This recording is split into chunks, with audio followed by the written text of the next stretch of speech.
এই যে আজকে বছর শেষ হচ্ছে, আগামীকাল কতগুলো ছেলে পেলে আছে যারা 31st নাইট পালন করবে? আমার ধারণা আছে এখানে কিছু ছেলে আছে অবশ্যই যারা আগামীকাল 31st নাইট পালন করবে।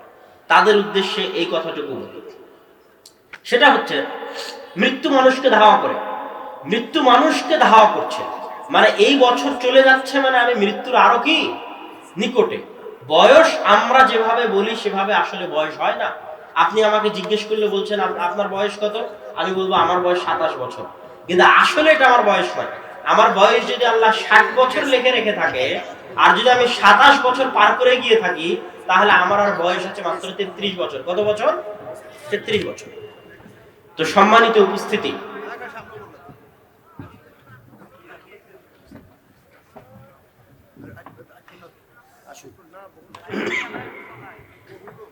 মানুষ তো তাকাচ্ছে, তো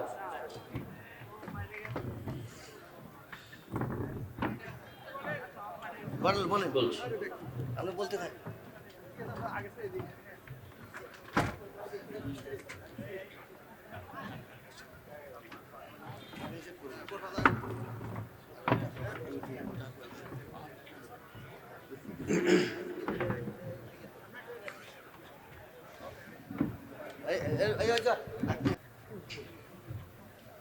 মৃত্যু যেভাবে মানুষকে অন্বেষণ করে, মানুষের রিজিক সেভাবে মানুষকে অন্বেষণ করে। অন্যদিকে আল্লাহ সুবহানাহু ওয়া তাআলা পবিত্র কোরআন মাজিদে বলেছেন, ওয়াল্লাহু ইয়ারযুকু মান ইয়াশা বিগাইরি হিসাব। আল্লাহ যাকে চান তাকে বেহিসাব রিজিক দিতে পারেন। আর এক আয়াতে আল্লাহ সুবহানাহু ওয়া তাআলা বলেছেন, যে পৃথিবীতে এমন কোন দাব্বাতিন ফিল আরস, এমন কোন বিচরণকারী প্রাণী, যেই প্রাণী পৃথিবীতে বিচরণ করে, পশু পাখি, পোকামাকড়, জীবজন্তু, জানোয়ার, এমন কিছু পৃথিবীতে বিচরণ করে যাদের রিজিকের দায়িত্ব আল্লাহ বহন করেন না, এমন নয়। বরং পৃথিবীতে বিচরণকারী সকল জীবজন্তু, জানোয়ারের রিজিকের দায়িত্ব কে বহন করে? আল্লাহ। একটা উদাহরণ দিয়ে বলি আপনাদেরকে, আজ সারা পৃথিবীতে যত কোটি মানুষ আছে, তারা আজকে সারা দিনে যতখানি খাবার খেয়েছে, আজ সারা দিনে পরিসংখ্যান বলে যে আজ সারা দিনে সমগ্র পৃথিবীর মানুষ, যত কোটি মানুষ আছে, অত কোটি মানুষ যত খাবার খেয়েছে আজ সারা দিনে, সমুদ্রে যত পশু পাখি আছে, জঙ্গলে যত পশু পাখি আছে, আমাদের বাড়ি ঘরে যত পশু পাখি আছে, আমাদের গরু, মুরগি, ছাগল, ভেড়া, দুম্বা, উট, পাখি, আমাদের জীব জন্তু, জানোয়ার, পোকা মাকড়, পশু পাখি, আমাদের জমিনে যারা আমাদের সাথে রাত দিন উঠা বসা করছে এরা, সমুদ্রে যত জীবজন্তু আছে এরা, জঙ্গলে যত জীবজন্তু আছে এরা, সব পশু পাখি আজকে সারাদিনে মানুষ যা খেয়েছে তার 3 গুণ খেয়েছে। কয় গুণ? আল্লাহু আকবার। আর এই সারা পৃথিবীর সব জীবজন্তু, পশু পাখির একদিনেরও খাবার জমা করা নাই। তাহলে আজ সারা পৃথিবীর মানুষ যতখানি খেয়েছে, কত চিন্তা নিয়ে, কত টেনশন নিয়ে, কত প্রতিযোগিতা নিয়ে টাকা পয়সা উপার্জন করে মানুষ খাচ্ছে, অথচ আজ সারা দিনে মানুষ যা খেয়েছে তার 3 গুণ কারা খেয়েছে বলেন তো? পশু পাখি, জীবজন্তু, জানোয়ার, যাদের একদিনের খাবার জমা করা নেই, ওদের খাওয়াচ্ছে কে? এটাই আল্লাহ কোরআনে বলেছে। তো রিজিক নির্ধারিত। আপনার মৃত্যু যেভাবে আপনাকে খুঁজছে, আপনার রিজিক ওভাবে আপনাকে খুঁজছে। যেহেতু মৃত্যু আপনার রিজিকের অন্তর্ভুক্ত, আপনার সবকিছু আপনার রিজিকের অন্তর্ভুক্ত, টোটাল একটা প্যাকেজ, আপনার হায়াত আপনার রিজিকের অন্তর্ভুক্ত, সব একসাথেই শেষ হবে। এখন কথা হচ্ছে, রিজিক যদি পূর্ব নির্ধারিত হয়, আমি পরিশ্রম করব কেন? এই কথা বলে আজকের বক্তব্য শেষ করব। ঘরে বসেই তো তাহলে আল্লাহ সুবহানাহু ওয়া তাআলা খাবার দিবে, আমার তাহলে পরিশ্রম করার কি দরকার? আমার তাহলে টাকা পয়সা উপার্জন করার কি দরকার? জি, আল্লাহ সুবহানাহু ওয়া তাআলা পবিত্র কোরআন মাজিদে বলছেন, ফাইদা কুদিয়াতিস সালাত ফান্তাশিরু ফিল আরদ ওয়াবতাগু মিন ফাদলিল্লাহ। দুনিয়ার মানুষ, সালাত যখন শেষ হয়ে যায়, ফরজ সালাত শেষ হয়ে গেছে, ফজরের সালাত শেষ হয়ে গেছে, জোহরের সালাত শেষ হয়ে গেছে, যখন সালাত শেষ হয়ে গেছে, ফান্তাশিরু ফিল আরজ, তখন তোমরা জমিনে ছড়িয়ে পড়ো। জমিনে ছড়িয়ে পড়ে কি করবে? ওয়াবতাগু মিন ফাদলিল্লাহ, আল্লাহর রহমত, আল্লাহর করুণা, আল্লাহর দয়া অনুসন্ধান করো। কেন? জমিনের প্রতি ইঞ্চি মাটিতে আল্লাহর দয়া আছে। আল্লাহু আকবার। আপনি 1 ইঞ্চি মাটিতে একটা ধানের বীজ রোপণ করেন, ওখানে ধান জন্মাবে এবং ধান থেকে ফল হবে। একটা আমের চারা রোপণ করেন, ওখানে আম হবে, আম থেকে ফল হবে। তাহলে ওই ইঞ্চি মাটিতে বরকত কে রেখেছে? আল্লাহ। ওই ইঞ্চি জায়গা আপনি খালি রেখেছেন, আবাদ করেননি, মানে কার রহমতকে অপমান করছেন? আল্লাহর রহমতকে অপমান করছেন। ওয়াবতাগু মিন ফাজলিল্লাহ, আল্লাহর রহমত অনুসন্ধানে বেরিয়ে যাও। দাউদ আলাইহিস সালাতু ওয়াস সালাম, আল্লাহ সুবহানাহু ওয়া তাআলা তাকে অঢেল ধন সম্পদ, দাউদ এবং সুলাইমানকে আল্লাহ যত ক্ষমতা যত ধন সম্পদ দিয়েছেন, পৃথিবীতে আর কাউকে অত ধন সম্পদ দেননি। তারপরও দাউদ আলাইহিস সালাতু ওয়াস সালাম আল্লাহর রহমত, আল্লাহর দয়ার প্রতি এত বেশি আগ্রহী ছিলেন যে এত কোটি টাকার মালিক হওয়ার পরও স্বর্ণের বৃষ্টি হলে উনি স্বর্ণ কুড়াতে যেতেন। উত্তর কি? আমি কোটি টাকার মালিক হওয়ার পরও, লাখ টাকার মালিক হওয়ার পরও, শত বিঘা সম্পত্তির মালিক হওয়ার পরও, গোটা পৃথিবীর শাসক হওয়ার পরও এই স্বর্ণের বৃষ্টি কার দয়া? আল্লাহর দয়া। আর কোটি টাকার মালিক হওয়ার পরও আনা ফাকির ইলা রাহমাতিল্লাহ, আমি ফকির আল্লাহর দয়ার কাছে, আল্লাহর রহমতের কাছে। তাহলে আপনাকে রিজিক অন্বেষণ করতে হবে কেন বলেন তো? আল্লাহর দয়া অনুসন্ধান করার জন্য। যত বেকার যুবক আছে, এরা যদি একটা বাদাম একটা টুকরিতে নিয়ে রাস্তায় বের হয়, বের হয়ে বাদাম বিক্রি করে 5 টাকা 10 টাকা ইনকাম হবে না? ওই 5-10 টাকা কার রহমত, কার দয়া? আর ওই 5-10 টাকা উপার্জন করা বাদ দিয়ে ঘরে বসে থেকে কার দয়াকে অপমান করছে? আল্লাহর দয়াকে অপমান করছে। রিকশাওয়ালাকে বললেন এখান থেকে ওখানে যাব, 10 টাকা ভাড়া দেব, পায়ের উপর পা তুলে রিকশাওয়ালা বলছে না যাব না। ও কার দয়াকে অপমান করলো? যে ব্যক্তি 10 টাকা ভাড়া দিতে গেছে ও কার দয়া নিয়ে গেছে? আল্লাহর দয়া নিয়ে গেছে। পুরো পৃথিবী আল্লাহর দয়া ছড়িয়ে আছে। একটা টাকা হালাল উপায়ে ইনকাম হতে পারে, 1 টাকা হালাল উপায়ে ইনকাম হতে পারে, এইরকম 1 টাকা হালাল উপায়ে ইনকাম হওয়ার সম্ভাবনা দেখার পরেও যে চেষ্টা করে না, ও অহংকারী, ও অহংকারী, ও অহংকারী, ও কোনোদিন ধনী হতে পারবে না। রিজিকটাকে শুধু খাওয়ার সাথে সম্পৃক্ত করে, কিন্তু রিজিক আসলে শুধু খাওয়া নয়। একটা মানুষ তার পুরো জীবনে যা কিছু অর্জন করে তার সবই হচ্ছে রিজিক। আপনি যতদিন বাঁচবেন, এই হায়াত 60 বছরের হায়াত হচ্ছে রিজিক। আপনার হায়াত আপনার কি বলেন তো? রিজিক। আপনি যে মেয়েকে বিবাহ করেছেন, আপনার স্ত্রী আপনার জন্য রিজিক। আপনার যে সন্তান সন্ততি জন্ম নিয়েছে, ওই সন্তান সন্ততি আপনার জন্য রিজিক। আপনি আজকের অনুষ্ঠানের সভাপতি, আমি আজকের অনুষ্ঠানের বক্তা, এই যে সম্মান, এই সম্মানটাও কিসের অন্তর্ভুক্ত? রিজিকের অন্তর্ভুক্ত। আপনি স্থানীয় চেয়ারম্যান, আপনি স্থানীয় মেম্বার, আপনি ওসি, আপনি ডিসি, আপনি এসপি, আপনি প্রধানমন্ত্রী, এই পদ হচ্ছে আল্লাহর দেওয়া রিজিক। আপনি জ্ঞান অর্জন করেছেন, এই জ্ঞান যতটুকু জ্ঞান অর্জন করেছেন এটা আল্লাহর দেওয়া রিজিক। আপনি সার্টিফিকেট পাচ্ছেন, আজকে এসএসসি পরীক্ষার রেজাল্ট দিল A+, গোল্ডেন A+, এটা আল্লাহর দেওয়া রিজিক। এক কথায় একটা মানুষ তার পুরো জীবনে, তার জীবন মৃত্যু সহ যা কিছু অর্জন করে, অ্যাচিভ করে, তার অল অ্যাচিভমেন্ট, সকল অর্জন হচ্ছে তার রিজিক। এই বিষয়ে ধারণা ক্লিয়ার করার পরে যে এটা রিজিক, সব কিছু রিজিকের অন্তর্ভুক্ত। রিজিক দিয়ে মানুষ দুনিয়াতে সবচেয়ে বেশি চিন্তিত থাকে। মানুষের ধন সম্পদ, ধন দৌলত, রিজিক নিয়ে কেন চিন্তিত থাকে? বর্তমান পৃথিবী হচ্ছে বস্তুবাদী পৃথিবী।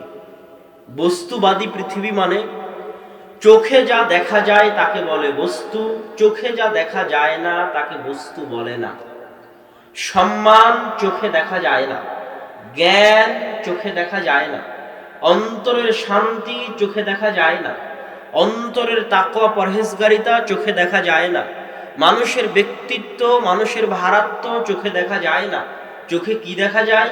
মাইক চোখে দেখা যাচ্ছে, 10 বিঘা জমি কিনলে চোখে দেখা যায়, বিল্ডিং তৈরি করলে চোখে দেখা যায়, পকেটের টাকা চোখে দেখা যায়, মোটরসাইকেল চোখে দেখা যায়, একটা BMW গাড়ি চোখে দেখা যায়, 10 তলা 20 তলা বাড়ি চোখে দেখা যায়, লাইট চোখে দেখা যাচ্ছে, যা আপনি আপনার সামনে চোখে দেখতে পাচ্ছেন, জামা কাপড় চোখে দেখা যায়, সব হচ্ছে বস্তু। সব কি? বস্তু, জড় পদার্থ বস্তু। বস্তুবাদী মানে মানুষ যখন যেটা চোখে দেখা যায় না ওটাকে দাম দিতে পারে না, মানুষ যখন যেটা শুধু চোখে দেখা যায় ওটাকেই দাম দেওয়ার চেষ্টা করে, তখন ওই মানুষকে বলা হয় বস্তুবাদী মানুষ। আজকের পৃথিবী বস্তুবাদী মানুষে কি হয়ে গেছে? বস্তুবাদী মানুষে পরিপূর্ণ হয়ে গেছে আজকের পৃথিবী। আজকের পৃথিবীতে মানুষের নিকটে সবকিছুর মূল্য নির্ধারিত হয় টাকা দিয়ে, সবকিছুর মূল্য নির্ধারিত হয় ধন দৌলত দিয়ে। যা চোখে দেখা যায় না ওটে দিয়ে মানুষ মূল্য নির্ধারণ করতে চায় না। উদাহরণ, যে জ্ঞানী তাকে আপনি বেশি সম্মান করেন না যার টাকা বেশি তাকে বেশি সম্মান করেন? বলেন, যার টাকা বেশি তাকে বেশি সম্মান করেন। যার তাকওয়া পরহেজগারিতা আছে তাকে বেশি সম্মান করেন না যার বাড়ি গাড়ি আছে তাকে বেশি সম্মান করেন? যার বাড়ি গাড়ি আছে তাকে বেশি সম্মান করেন। আপনাকে যদি আপনার ছেলে বলে যে আব্বা আমি অমুক জায়গায় চাকরি করতে চাচ্ছি, 50,000 বেতন, কিন্তু দাড়ি কাটতে হবে, তা আমি যেহেতু দাড়ি কাটবো না সেহেতু চাকরি করতে চাচ্ছি না, তখন আপনি কি বলেন? পাগল, এই সামান্য দাড়ির জন্য 50,000 1,00,000 টাকার বেতন কেউ ছাড়ে? কি জন্য? দাড়ি রাখলে যেটা পাওয়া যাবে ওটা কি চোখে দেখা যায়? ওটা চোখে দেখা যায় না। কিন্তু চাকরি করলে যেটা পাওয়া যাবে ওটা মাস শেষে প্রতি মাসে নগদ হাতে আসবে, যেটা চোখে দেখা যায়। তো এই জন্য যেটা চোখে দেখা যাচ্ছে না ওটার জন্য মানুষ কোনো স্যাক্রিফাইস করতে চায় না, কোনো কিছু ছাড় দিতে চায় না। কিন্তু যেটা চোখে দেখা যায় ওটার জন্য মানুষ জীবনও দিতে পারে। এটা হচ্ছে মুসলিম জাতির অধঃপতনের সবচেয়ে বড় কারণ। এর চেয়ে বড় কোনো কারণের প্রয়োজন নাই মুসলিম জাতির অধঃপতনের জন্য। আল্লামা ইকবাল তার কবিতায় বলেছেন, আয়ে নওজোয়া মুসলিম, এই মুসলমান যুবক, তুমি কি জানো তুমি কোন কওমের সন্তান? তুমি কোন জাতির সন্তান? তুমি ওই কওমের সন্তান, ওই জাতির সন্তান যারা গরিব, ফকির, মিসকিন, যাদের গায়ে শালীন মানসম্মত পোশাক নাই, যাদের পায়ের স্যান্ডেল উন্নত নয়, জীর্ণ শীর্ণ পোশাকওয়ালা, জুতা স্যান্ডেলবিহীন ফকির মিসকিন। এমন ফকির মিসকিন जिस गदाई के डर से मुनइम को भी डर था, তাদের এই ফকিরি মিসকিনির পরেও তাদের আত্মমর্যাদা, তাদের আত্মসম্মান এত বেশি, এত ভয়ঙ্কর ছিল, তাদের ভারাত্ম এত বেশি, এত ভয়ঙ্কর ছিল যে পৃথিবীর যারা সবচেয়ে বেশি ক্ষমতার অধিকারী, সবচেয়ে বেশি টাকার অধিকারী, সবচেয়ে বেশি ধন দৌলতের অধিকারী, তারা এই মিসকিনদের দেখে ভয় পেত। আল্লাহু আকবার। যখন ওই জায়গা থেকে মুসলমানেরা সরে এসেছে তখন মুসলমানদের অধঃপতন শুরু হয়েছে। এই জন্য আল্লামা ইকবাল বলেছেন, খুদি না বেচ, নিজের আত্মসম্মান আত্মমর্যাদা বিক্রি করিস না। খুদি মানে হচ্ছে খোদ্দারি, নিজের সম্মান। আত্মসম্মান মানে নিজের সম্মান, আত্মমর্যাদা মানে নিজের মর্যাদা। খুদ মানে নিজে, খুদি না বেচ মানে নিজের আত্মমর্যাদা নিজের আত্মসম্মান বেচিস না। গরিবি মে আপনা নাম পয়দা কর, গরিব হওয়ার মধ্যে, ফকির হওয়ার মধ্যে, মিসকিন হওয়ার মধ্যে এমন আত্মমর্যাদা আত্মসম্মানের অধিকার হও, এমন ভারাত্ম ব্যক্তিত্বের অধিকারী হও যে ওই গরিব হওয়ার মধ্যে গোটা দুনিয়া তোমার ভয়ে থরথর করে কাঁপবে। মুসলমানদেরকে টাকা পয়সা দিয়ে ধনী হতে হবে, টাকা পয়সা দিয়ে ক্ষমতাশালী হতে হবে এটা নয়। মুসলমানদের নিজের আত্মমর্যাদা, নিজের ঈমান, নিজের আকীদার উপর অটল এবং অবিচল যদি থাকে, তাওহীদ যদি হয়, তাওহীদ ইব্রাহিমী, ইব্রাহিম আলাইহিস সালাতু ওয়াস সালামের তাওহীদের মতো, তো আজকের যুগে গরিব ফকির মিসকিন হওয়ার পরও পৃথিবীর যারা সবচেয়ে শক্তিশালী তারা ভয়ে কাঁপবে। এটাই বাস্তব সত্য। সম্মানিত উপস্থিতি, তাহলে রিজিক নিয়ে মানুষ চিন্তিত কেন? আজকের যুগে মানুষ বস্তুবাদী। এই বস্তুবাদী ধ্যান ধারণা দূর করার জন্য আল্লাহ সুবহানাহু তাআলা এবং আল্লাহ সুবহানাহু তাআলা রাসূল সাল্লাল্লাহু আলাইহি ওয়াসাল্লাম মানুষকে কিছু হাদিস এবং পবিত্র কোরআনের কিছু আয়াত, আল্লাহ সুবহানাহু তাআলা কিছু আয়াত দিয়ে মানুষকে বোঝানোর চেষ্টা করেছেন এবং রাসূল সাল্লাল্লাহু আলাইহি ওয়াসাল্লাম কিছু হাদিস দিয়ে মানুষকে বোঝানোর চেষ্টা করেছেন যে এই দুনিয়ার মূল্য কি। আল্লাহ সুবহানাহু ওয়া তাআলা পবিত্র কোরআন মাজিদে বলছেন, ওয়ামাল হায়াতুদ দুনিয়া ইল্লা লাইবুন ওয়া লাহু ওয়ালাল আখিরাতু খায়রুল লিল্লাযিনা ইয়াত্তাকুন আফালা তা'কিলুন। দুনিয়ার মানুষ শুনে রাখো, এই দুনিয়া হচ্ছে লাইব ওয়া লাহু, খেল তামাশা। কেমন খেল তামাশা? লাহু কিসের ক্ষেত্রে বলা হয়? ওই খেলার ক্ষেত্রে বলা হয় যেই খেলার খেলনার মূল্য যে খেলে তার নিকটে নাই। এমনও কিছু খেলা আছে যেই খেলার খেলনার মূল্য খেলোয়াড়ের নিকটে থাকে।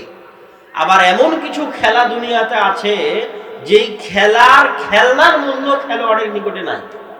যেমন যখন কোনো ছোট শিশু নদীর ধারে যায়, পুকুরে যায়, সমুদ্রের পাড়ে যায়, তখন সমুদ্রের পাড়ে বালু দিয়ে যদি একটা ঘর তৈরি করে, তো আসার সময় ছোট বাচ্চায় নিজ পায়ে ঘরটা ভেঙে দিয়ে চলে আসে।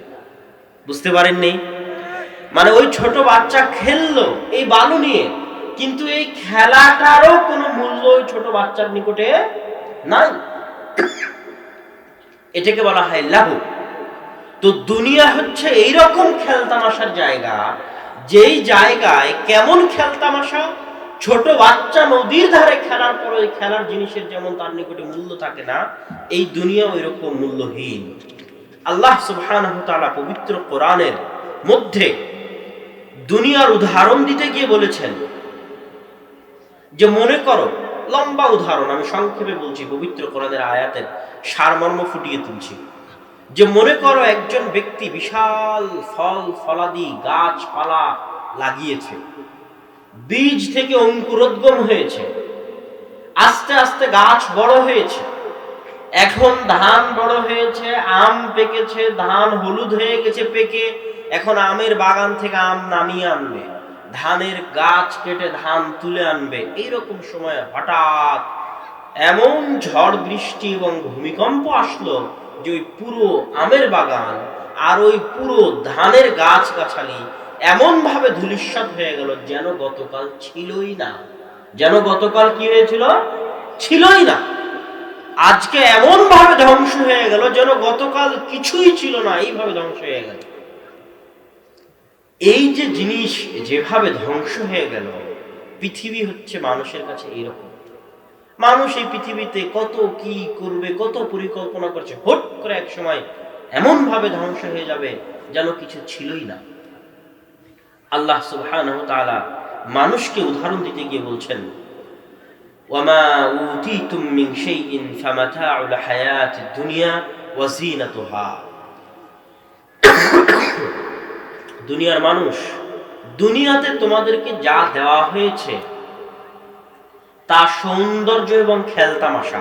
তোমরা জেনে রাখো, ওয়ামা ইনদাল্লাহি খায়রুন ওয়া আবকা, আল্লাহর নিকটে যা রয়েছে তা তোমরা দুনিয়াতে যা ভোগ করছো এর চাইতে অনেক অনেক উত্তম। ওয়া আবকা, দুনিয়াতে তোমরা যেটা ভোগ করছো এটা আবকা নয়। আবকা মানে হচ্ছে স্থায়ী, আর দুনিয়াতে তোমরা যেটা ভোগ করছো এটা ক্ষণস্থায়ী, স্থায়ী নয়। কিন্তু পরকালে তোমরা যেটা আল্লাহর নিকটে পাবে সেটা হচ্ছে আবকা, চিরস্থায়ী। এইভাবে আল্লাহ সুবহানাহু ওয়া তাআলা পবিত্র কোরআনের আয়াতের পরতে পরতে মানুষকে এই দুনিয়ার হাকিকত এবং বাস্তবতা বুঝিয়েছেন। ঠিক তেমনি রাসূল সাল্লাল্লাহু আলাইহি ওয়াসাল্লাম তার হাদিসে বলছেন, আন মুতাররিফ ইবনে আব্দুল্লাহ শাখীর থেকে বর্ণিত, রাসূল সাল্লাল্লাহু আলাইহি ওয়াসাল্লামের নিকটে আসলাম, তিনি পড়ছেন আলহাকুমুত তাকাসুর। আলহা, আলহা শব্দের অর্থ কি? আলহা মানে হচ্ছে কাউকে কোনো কিছু দিয়ে ভুলিয়ে রাখা। একটা বাচ্চা যখন কাঁদে তখন মোবাইলে গান বাজিয়ে আপনি তাকে ভুলিয়ে রাখছেন তার কাঁদার কারণ, এটাকে আরবিতে বলে আলহা। একটা বাচ্চা কাঁদছে, আপনি তার হাতে একটা ঝুনঝুনি বাজিয়ে সে মায়ের দুধ নিবে এই জন্য কাঁদছে, দুধ নেওয়াটাকে ভুলিয়ে রাখছেন, এটাকে আরবিতে কি বলে বলেন তো? আলহা। আলহাকুমুত তাকাসুর, দুনিয়ার মানুষ আত-তাকাসুর, পরস্পর প্রতিযোগিতা, ভুলিয়ে রেখেছে তোমাদেরকে। কি সম্পর্কে ভুলিয়ে রেখেছে? আনিল মাউত, একদিন যে তোমরা মারা যাবে এটা সম্পর্কে ভুলিয়ে রেখেছে। আপনার হাতের মোবাইল আপনাকে কি সম্পর্কে ভুলিয়ে রাখে বলেন তো? বলেন, আপনার মৃত্যু সম্পর্কে।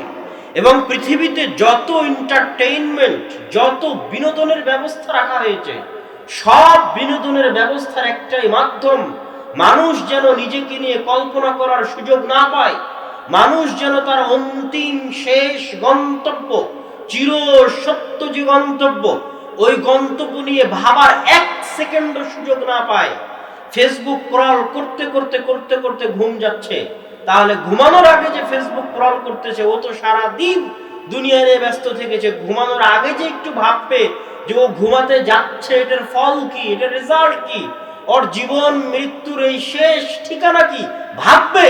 এই ভাবার সময়টা সামাজিক যোগাযোগ মাধ্যম, ইউটিউব, ফেসবুক, গান বাজনা, খেল তামাশা তাকে দিতে চায় না। আলহাকুমুত তাকাতুর, ভুলিয়ে রেখেছে। ছোট বাচ্চাকে যেভাবে ভুলিয়ে রেখেছে, মানুষকে এরকম ছোট বাচ্চার মতো ইউজ করে মানুষকে ভুলিয়ে রেখেছে। মানুষকে ইউজ করা হয়, কথা ঠিক, কেননা সামাজিক যোগাযোগ মাধ্যমের যে ফিচারগুলো তৈরি করা হয়, এগুলো সবই গবেষণা করে তৈরি করা। কি গবেষণা করে? মানুষের সাইকোলজি গবেষণা করে, কি দিলে মানুষ আরো অ্যাট্রাকটিভ হবে সামাজিক যোগাযোগ মাধ্যমের প্রতি, গেমটা কিভাবে সাজালে মানুষে গেমে ঢুকলে একবার বেরোতে পারবে না, ওই সাইকোলজি দেখেই গেম তৈরি করা হয়, যেন মানুষ ওই গেম, ওই সামাজিক যোগাযোগ মাধ্যম, ওই এন্টারটেইনমেন্টের প্রতি আসক্ত হয়। এবং কি ঘটে দিন শেষে?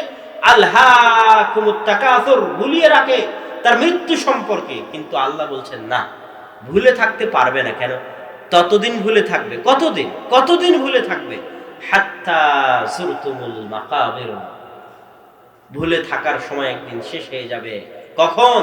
যুরতুমুল মাকাবির, যখন মৃত্যু ঘটেই যাবে, তখন আর এই খেল তামাশা দিয়ে ভুলিয়ে রাখার সময় শেষ।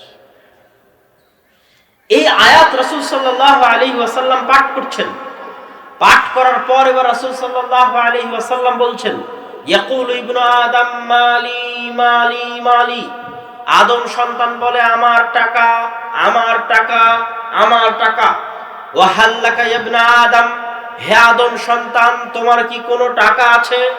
ইল্লা মা আকালতা ফাফনাইতা, ওইটা ব্যতীত যেই টাকা দিয়ে তুমি খাও, ওইটা ব্যতীত যেই টাকা দিয়ে তুমি পোশাক কিনো, ওইটা ব্যতীত যেটা তুমি জমিয়ে রাখো। শোনো আদম সন্তান, তোমার তো কোনো টাকাই নেই, তবে হ্যাঁ, ওই টাকা যেটা তুমি খাও, তবে তুমি যেটা খাও ফাফনাইতা, সেটা শেষ হয়ে যায়। সকালে খেয়েছো, দুপুরে শেষ হয়েছে, দুপুরে খেয়েছো, রাতে শেষ হয়েছে। মা কালতা ফাফনাইতা, টাকা মানুষ ইনকাম করে, ইনকাম করার পর সবচেয়ে বড় ব্যয় খাদ্যের ব্যয়। চাল, ডাল, তেল, লবণ, শাক সবজি, মাছ, গোস্ত তথা পেটে যাবে এরকম জিনিসপাতি কিনতে মানুষের ইনকামের 60 থেকে 70 ভাগ শেষ হয়। রাসূল সাল্লাল্লাহু আলাইহি ওয়াসাল্লাম বলছেন, মা কালতা ফাফনাইতা, টাকা দিয়ে ভালো ভালো খেয়েছো, শেষ হয়ে গেছে। দামি হোটেলে খাও, শেষ হয়ে যাবে। হোটেল শেরাটনে খাও, শেষ হয়ে যাবে।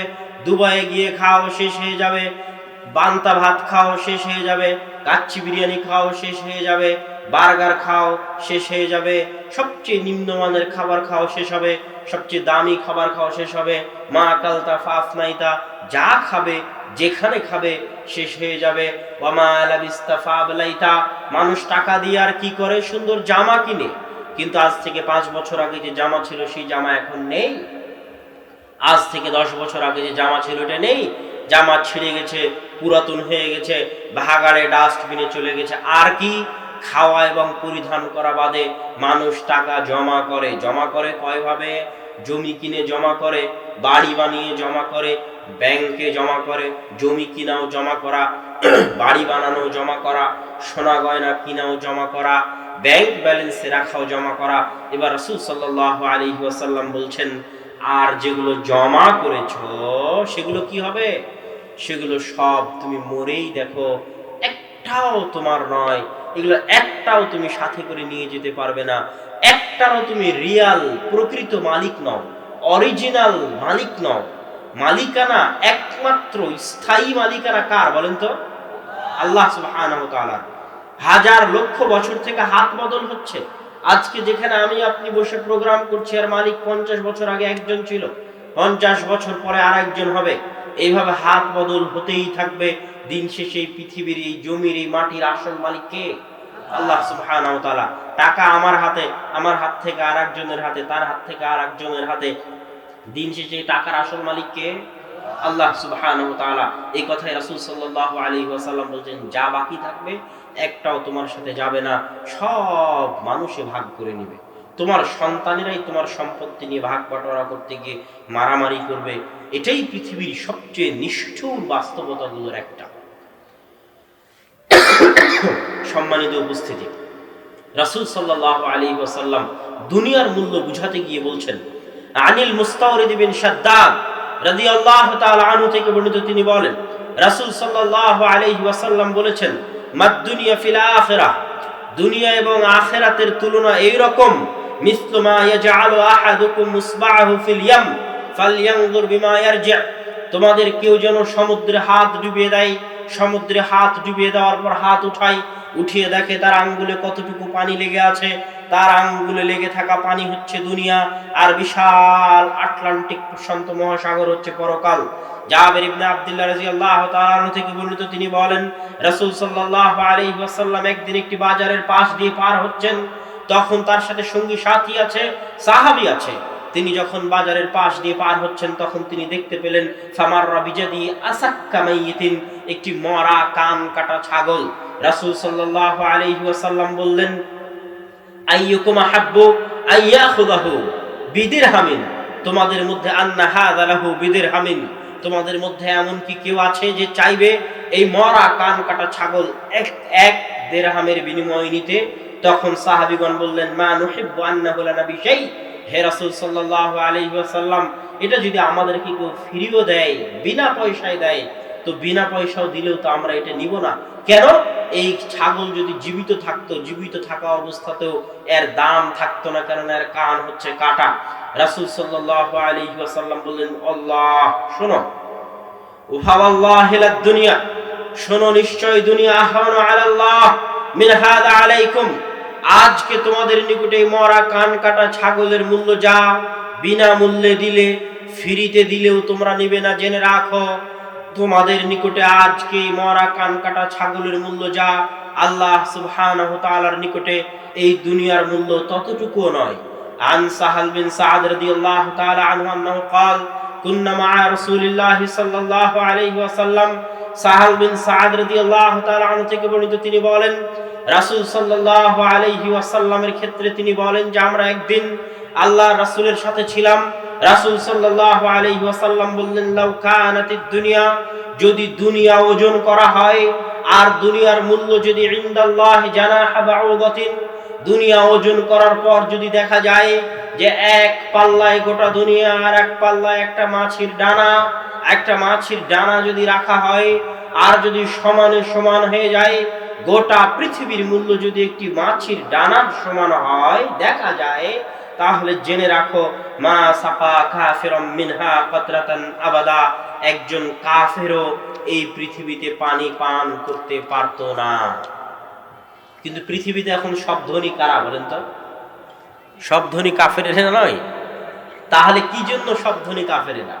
কত মানুষকে যে আমি এই উত্তরগুলো বুঝাই আর কত বক্তব্যের মধ্যে বুঝাই, একটাই অভিযোগ।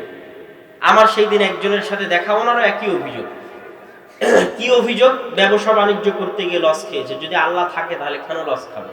ওনার কথা হচ্ছে যে আমি এত নামাজ পড়ি, এত তাহাজ্জুদের সালাত আদায় করি, তো আমি কি জন্য লস খাবো? আর আমার চোখের সামনে যে মদ খায়, বিড়ি খায়, সিগারেট খায়, জেনা করে, ও কোটি কোটি টাকা ইনকাম করে নিয়ে বাড়ি গাড়ি তৈরি করে শেষ করে দিল, আর আমি লস খাচ্ছি কি জন্য?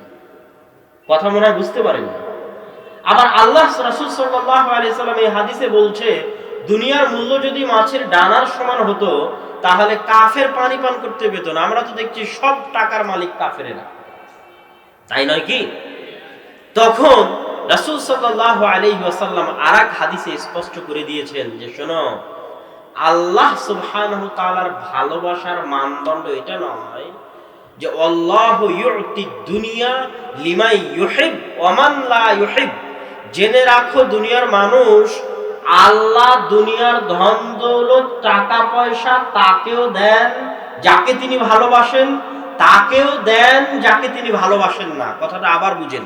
রাসূল সাল্লাল্লাহু আলাইহি ওয়াসাল্লাম বলছেন, আল্লাহ দুনিয়ার ধন দৌলত তাকেও দেন যাকে আল্লাহ ভালোবাসেন, আর তাকেও দেন যাকে আল্লাহ ভালোবাসেন না, তাকেও আল্লাহ দুনিয়ার ধন দৌলত দেন। কিন্তু আল্লাহ সুবহানাহু ওয়া তাআলা ইউতি, তার ইবাদত করার সুযোগ, তার দাসত্ব করার সুযোগ শুধু তাকেই দেন লিমান ইউহিব, যাকে আল্লাহ সুবহানাহু ওয়া তাআলা ভালোবাসেন। আল্লাহু আকবার। আল্লাহ আপনাকে ভালোবাসে কিনা এটার প্রমাণ আপনি আজকে কয় হাজার টাকা ইনকাম করতে পেরেছেন, এটা আমার সাথে একটু কথা বলতে হবে। এটা আল্লাহ আপনাকে ভালোবাসেন কিনা এটার প্রমাণ হচ্ছে আপনি আজকে ফজরের সালাত আদায় করার তৌফিক আল্লাহ আপনাকে দিয়েছে কিনা। ওজনে দাড়ি পাল্লায় মাপেন, আল্লাহ আপনাকে আজকে ফজরের সালাত আদায় করার তৌফিক দিয়েছে কি? আজকে সারা পৃথিবীতে আল্লাহর অনেক বান্দা আছে যারা সিয়াম থেকেছে, নফল সিয়াম। আজকে কি আল্লাহ আপনাকে নফল সিয়াম রাখার তৌফিক দিয়েছেন? পৃথিবীর অনেক বান্দা আছে যারা আজকে রাতেও তাহাজ্জুদের সালাত আদায় করবে। আল্লাহ কি আপনাকে তাহাজ্জুদের সালাত আদায় করার তৌফিক দিয়েছে? দেয়নি। সকালবেলা ফজরের সময় উঠে দেখবেন একজন বৃদ্ধ মানুষ কনকনে শীতের মধ্যে ফজরের সালাতে চলে যাচ্ছে জামাতে আদায় করতে। বুঝে নিবেন আল্লাহ কাকে ভালোবাসে? ওই বৃদ্ধ মানুষকে ভালোবাসে। আর টাকার দরকার নাই তো।